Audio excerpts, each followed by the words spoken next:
कोविड-19 संक्रमण के चलते हुए देश भर में लॉकडाउन किया गया। कोरोना से जंग में कोरोना योद्धा लगातार मैदान में डटे रहे। उसी का परिणाम कि जोधपुर में संक्रमण की चैन को तोड़ने में कामयाब हुए और 1200 से अधिक लोग ठीक होकर अपने घर लौट चुके हैं। संक्रमण के चलते कई योद्धा अपने घर नहीं जाकर सर्किट हाउस और होटलों में रुके हुए थे।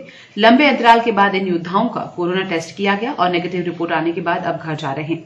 सीएमएचओ बलवंत मंडा करीब 70 दिन बाद अपने घर पहुंचे। घर पहुंचने पर उनके घर में भावुक माहौल देखने को मिला। बच्चों, पत्नी, मां, बहन सहित क्षेत्र के लोगों ने उनका स्वागत किया और आरती उतारकर घर में प्रवेश कराया। ठीक है, ये बड़ा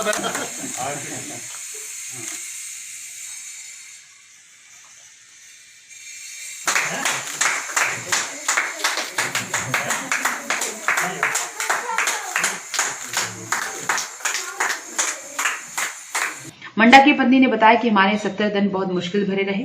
बात करने के लिए 24 घंटे तक इंतजार करना पड़ता था, लेकिन हमें यह भी एहसास हुआ कि वो एक ऐसे योद्धा की पत्नी हूं जो सेना के जवान से कम नहीं। वहीं डॉक्टर मंडा के बच्चों ने अपने पापा को फोन करके कहा कि सब लोग अपने घर पर आ चुके हैं। आप जिस कारण से घर पर नहीं आ रहे, वो लोग तो सड़कों पर निकल रहे हैं। आप भी घर आ जाओ।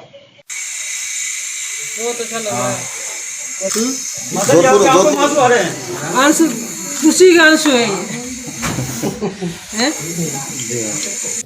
मुश्किल था थोड़ा, बट नामुमकिन नहीं था। थोड़ा सा एहसास हो गया कि हाँ, हम भी फौज के घर वाले हैं कि इतने समय से दूर है, बट इनको यहाँ पे आने के लिए मजबूर कर दिया कि 2 दिन पहले बेटी ने कहा पापा जिसके लिए बाहर गए थे आप, वो सब लोग तो बाहर आ गए, तो अब आप घर पे आ जाइए। तो ऑब्वियसली है कि इतने लंबे समय बाद में खुश हैं, बट हम तैयार हैं कि कभी वापस घर से बाहर निकल जाए। तो इस बार इतना मुश्किल नहीं लगेगा क्योंकि अब आदत हो गई है। बात करने के लिए रात को 1:30 बजे तक वेट करना पड़ता था। 1:30 से 2 बजे के बीच में बात होती थी। बच्चे 2 बजे तक जगते थे रात को। पूरे दिन में पॉसिबल नहीं होता था। फिर शुरू में बाहर का खाना लेते थे, उसके बाद में बहुत सारी फिजिकल प्रॉब्लम शुरू हो गई थी, हेल्थ इश्यूज हो गए थे, तो खाना घर से जाता था। उसके लिए मैं सबसे ज़्यादा धन्यवाद दूंगी ड्राइवर साहब जो है महेंद्र जी। मतलब कभी भी एक दिन भी ऐसा नहीं है कि चलो अब आ जाओ, तो अब आने को तैयार है, कितने बजे आना है, अभी जूस ले जाना है, कुछ भी, तो हमेशा तैयार रहते थे। तो कहते हैं ना कि लड़ाई में एक इंसान नहीं होता है। जब इनके साथ में इनकी टीम इतनी स्ट्रांग थी तभी ये लोग यहाँ तक और इस कहते हैं ना कि लेवल तक पहुँच पाए कि काफ़ी हद तक इन्होंने कंट्रोल किया।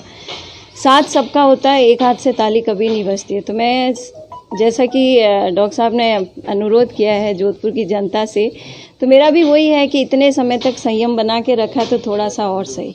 देखिए, एक लंबे अंतराल के बाद में वापस घर पे वापसी हुई है। हालांकि ये सफ़र मार्च के शुरुआती समय के अंदर भी जब इटली के पर्यटक घूम के गए थे तभी ये शुरू हो गया था, लेकिन अप्रैल के अंदर जिस तरीके से 22-23 मार्च को जोधपुर के अंदर पहला केस आया और उसके बाद में जिस तरीके से केसेज के अंदर बढ़ोतरी होनी शुरू हुई, तो निश्चित रूप से घर की सुरक्षा को और बाकी सारी चीज़ों को ध्यान में रखते हुए घर छोड़ना लाजमी था। और हालांकि एक लंबे अंतराल के बाद में वापसी हुई है और मैं ठीक है, घर वालों का और सभी का, साथियों का एक मनोबल है, एक साथ है, जिसकी वजह से इस जंग के अंदर हम लगातार जारी रहें, आगे भी और लड़ते रहें। हालांकि मैं ये चीज़ स्पष्ट करना चाहूँगा कि जंग अभी ख़त्म नहीं हुई है। जिस तरीके से लॉकडाउन के अंदर लोग घरों के अंदर बंद थे और केसेज के अंदर एक स्टडी ग्रोथ थी, और अब लॉकडाउन ख़त्म होने के बाद में जिस तरीके से आवागमन भी लोगों का बढ़ा है, तो हमारे लिए भी बाहर रहना अब एक लंबे अंतराल के बाद में बच्चों से दूरी बनाए रखना, परिवार से दूरी बनाए रखना काफ़ी मुश्किल भरा काम है।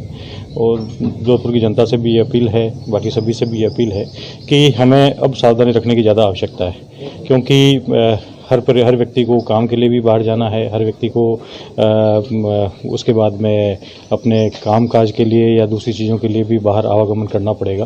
तो हमें अपने परिवार वालों का, अपने स्वयं का और परिवार में स्थित बुजुर्गों का, इन सभी का विशेष रूप से ध्यान रखना जरूरी है। और निश्चित रूप से माननीय मुख्यमंत्री महोदय का ही दूरदर्शिता का परिणाम कहूँगा और संवेदनशीलता का परिणाम कहूँगा, जिसकी वजह से जोधपुर सैंपलिंग के मामले में चाहे हम सैंपलिंग के मामले में कहें या डेथ रेट कम करने के मामले में कहें, ये हमारा जो लक्ष्य था, हमने इस लक्ष्य को अभी तक हमने इसकी प्राप्ति की है और निश्चित रूप से आगे भी हम इसके अंदर जो डेथ रेट है हमारी, उसको हम कम करने के अंदर कामयाब रहें।